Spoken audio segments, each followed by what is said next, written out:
Hello friends, कैसे हैं आप सब। उम्मीद करती हूँ कि सभी अच्छे से होंगे अपने अपने घरों में।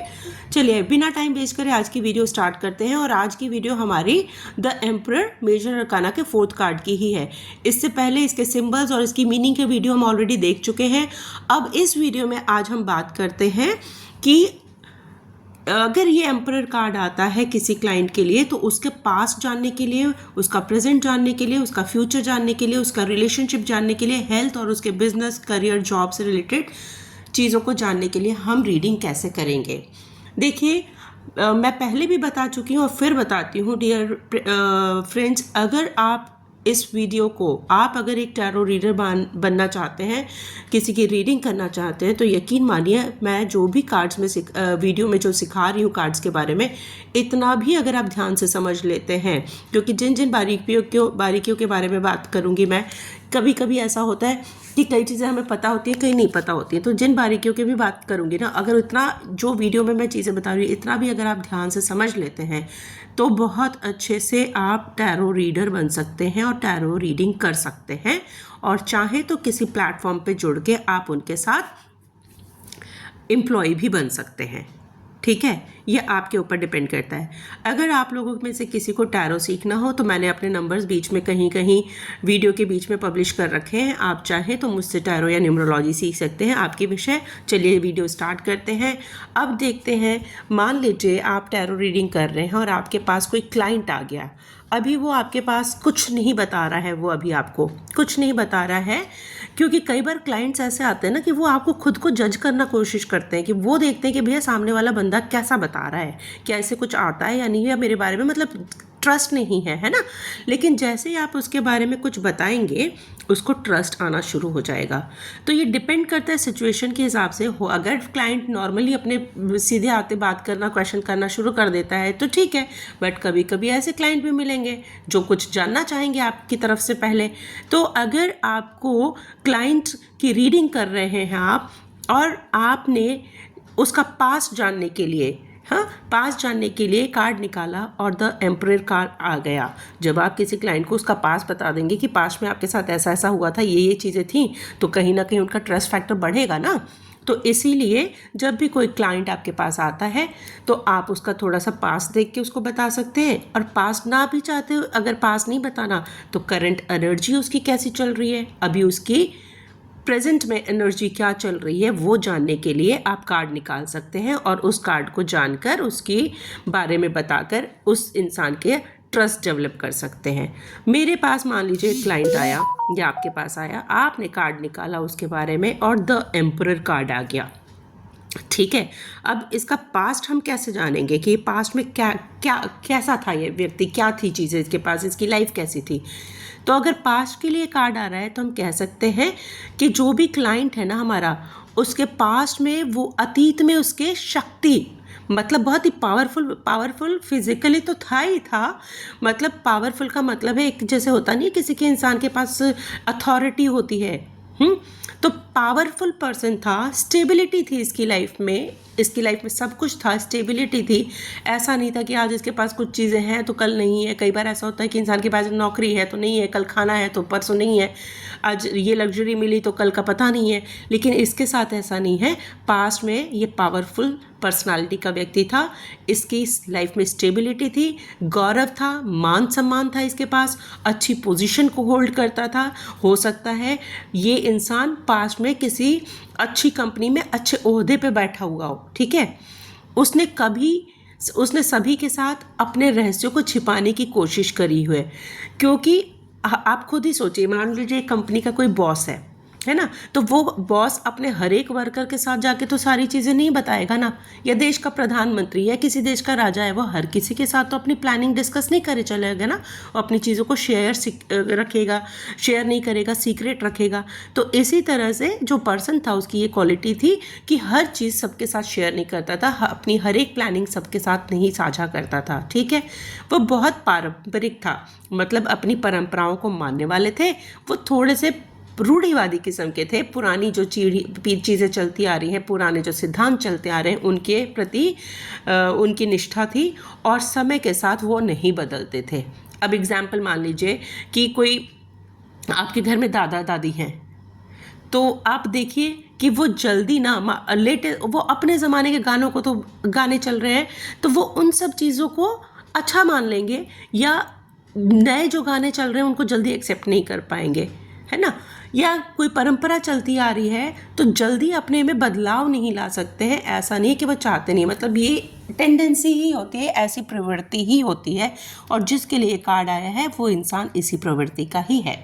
ओके, अब क्लाइंट आया है, प्रेजेंट के बारे में हम उसको जानना है कि उसको ट्रस्ट डेवलप करने के लिए हम उसको कुछ बोलें। तो प्रेजेंट के लिए अगर कार्ड आ रहा है तो हम देख सकते हैं कि हाँ, इस व्यक्ति के पास अभी भी ये पावरफुल व्यक्ति है, इसकी लाइफ में स्टेबिलिटी है, चाहे वो नौकरी से रिलेटेड हो या किसी चीज़ के लिए भी। इसकी लाइफ में ऐसा नहीं है कि हर वक्त फ्लक्चुएशन ही बना रहता है कि कभी कुछ नहीं, स्टेबिलिटी है इसकी लाइफ में।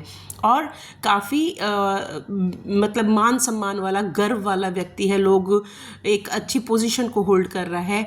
ये व्यक्ति जो आपके सामने क्लाइंट आया है, जिसके लिए आपका प्रेजेंट का कार्ड देख रहे हैं, वो व्यक्ति पारंपरिक है, परंपराओं को मानने वाला है, सिद्धांतों को मानने वाला है, लेकिन जल्दी समय के साथ नहीं बदलता है। वो हर एक चीज़ को एक्सेप्ट नहीं करता। अगर मान लीजिए जनरेशन चेंज हुई है या कोई नई चीज़ें आई हैं तो उनको जल्दी एक्सेप्ट नहीं करेगा, ठीक है। लेकिन उसे अपनी बेहतरी के लिए खुद में बदलाव लाना चाहिए। हम तो कहते हैं ना, परिवर्तन ही नियम है। तो हर एक इंसान को जैसी सिचुएशन होती है उसके हिसाब से अपने आप को बदलना चाहिए ना।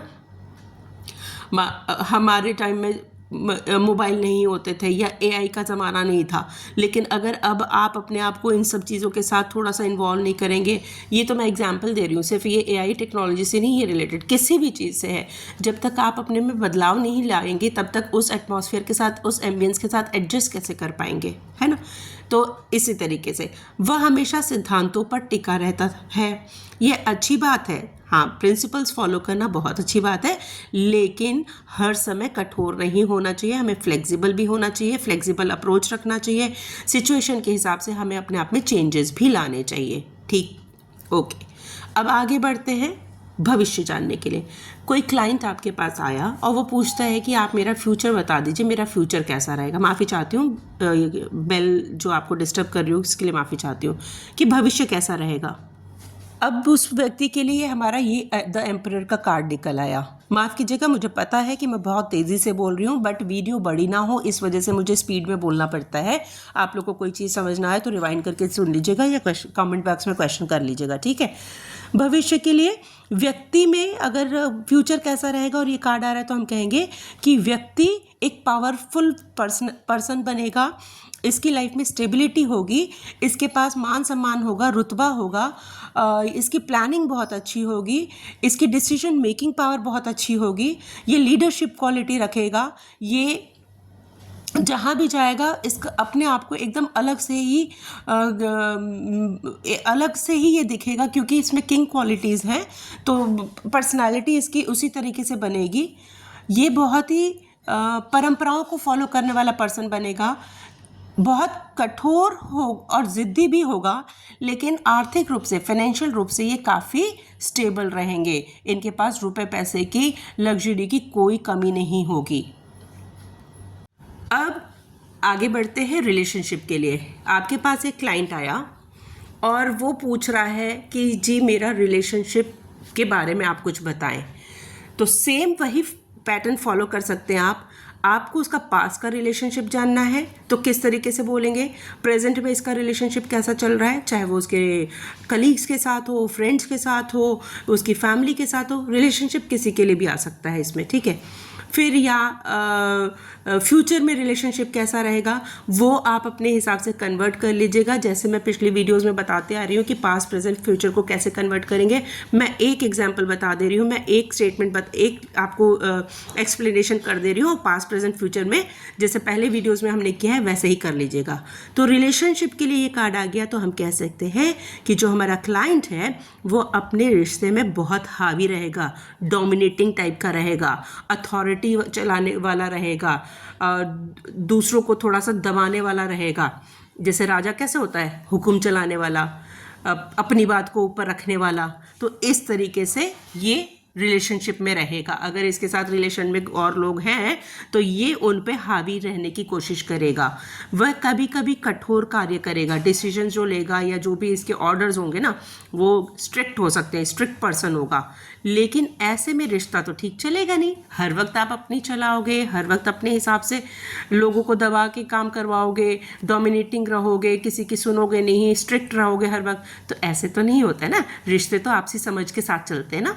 तो इसीलिए उसे अपनी साथी की भी बात सुननी होगी, जो उसका पार्टनर होगा, लाइफ पार्टनर होगा, जो फ्रेंड होगा, जो कलीग होगा, जो बॉस, जिस उसके साथ आपसी समझ बनानी पड़ेगी और एक फ्लेक्सिबल अप्रोच रखना होगा। मतलब सिचुएशन के साथ उस अपने को भी चेंज करना होगा। बात करते हैं स्वास्थ्य के लिए। तो स्वास्थ्य में भी हम पास्ट प्रेजेंट फ्यूचर में वैसे ही कन्वर्ट कर देंगे। एक एक्सप्लेनेशन में बता देती हूँ। अगर क्लाइंट का हेल्थ के बारे में जानना चाह रहा है और ये कार्ड आ गया है तो हम कह सकते हैं कि जातक जो क्लाइंट है अपने स्वास्थ्य को लेकर बहुत स्ट्रिक्ट रहेगा। उसे हर समय या तो था या है या रहेगा। कौन से टाइम की हम बात कर रहे हैं, किस काल की हम बात कर रहे हैं, उसी हिसाब से इसको कन्वर्ट कर देना। आप लोग ना समझ में आए तो पिछली वीडियोस को ही देख लीजिएगा, ठीक है। तो जातक जो है, क्लाइंट जो है, वो अपने रूल्स को लेके, अपने हेल्थ को लेके बहुत ही स्ट्रिक्ट रहेगा। उसे हर समय परमेश्वर पर भरोसा नहीं करना चाहिए। उसे अपने स्वास्थ्य के बारे में डॉक्टर से सलाह भी लेनी चाहिए। हर वक्त स्ट्रिक्ट नहीं होना चाहिए कि नहीं मैं सब देख लूँगा, मैं कर लूँगा। नहीं, ज़रूरत पड़ रही है तो डॉक्टर से उसे सलाह भी लेनी चाहिए। यदि पिछला कोई उसका ट्रीटमेंट ठीक से काम नहीं कर रहा है तो उसे अपने ट्रीटमेंट के तरीके को बदलना चाहिए। यहाँ पर ध्यान रखिएगा, क्यों हमने ये बोला, क्योंकि ये तो ऑर्थोडॉक्स है, रूढ़िवादी है, किसी की सुनता नहीं है, अपनी चलाता है, डोमिनेटिंग रहता है, अपनी बात मनवाता है। लेकिन यहाँ पर इसे फ्लेक्सिबल अप्रोच रखना पड़ेगा। ये इसको सिचुएशन के हिसाब से अपने आप को बदलना पड़ेगा। अगर ट्रीटमेंट काम नहीं कर रहा है तो उसी जिद पे नहीं अड़ा रहना चाहिए। इसको अपना उपचार के ट्रीटमेंट के तरीके को बदलना होगा। वह या तो होम्योपैथी या आयुर्वेदिक उपचार का भी उपयोग कर सकता है। अगर मान लीजिए किसी को एलोपैथी पे नहीं असर मिल रहा तो क्यों आप एकदम रिजिड हो जाते हो, स्ट्रिक्ट हो जाते हो और अपनी जिद पे आ जाते हो। आपको चेंज कर लो, होम्योपैथी पे चले जाओ, आयुर्वेदिक पे चले जाओ। ये एग्जाम्पल दे रही हूँ मैं, है ना। तो इस तरीके से स्ट्रिक्ट नहीं होना है, उसको रिजिड नहीं होना है। व्यापार के लिए अगर हम बात करते हैं तो व्यापार के लिए आपके पास का क्लाइंट आया है और क्लाइंट ने आपके अपने व्यापार के बारे में आपसे कुछ पूछा और ये कार्ड निकल के आ रहा है, तो आप कह सकते हैं कि जो क्लाइंट है अपने व्यवसाय में पारंपरिक दृष्टिकोण का पालन करेगा। मतलब प्रिंसिपल्स को फॉलो करेगा, जो पुराना परंपरागत जो चीज़ें चल रही हैं उसको फॉलो करेगा। उसे समय के साथ व्यवस्था बदलनी चाहिए, जो कि हम बार बार एम्फेसाइज कर रहे हैं कि देखो ये ऑर्थोडॉक्स है, ये थोड़ा सा डोमिनेटिंग है, ज़िद्दी है, अपनी चलाता है, तो ऐसे नहीं चलेगा। वहाँ पर आपको अपने जो एम्प्लॉयज़ होंगे या जो आपके क्लाइंट्स होंगे उनकी भावनाओं को ध्यान में रखते हुए, उनकी जो एक्सपेक्टेशंस है या जो उनकी डिमांड है, चॉइस है, उसको भी ध्यान में रखते हुए आपको अपने तरीक़ों को बदलना होगा या बदलना चाहिए, ठीक है। और कुछ नई टेक्निक्स को भी आजमाना चाहिए, क्योंकि आपका जो टाइम रहा है वो उसमें चीज़ें कुछ अलग तरीके की थी।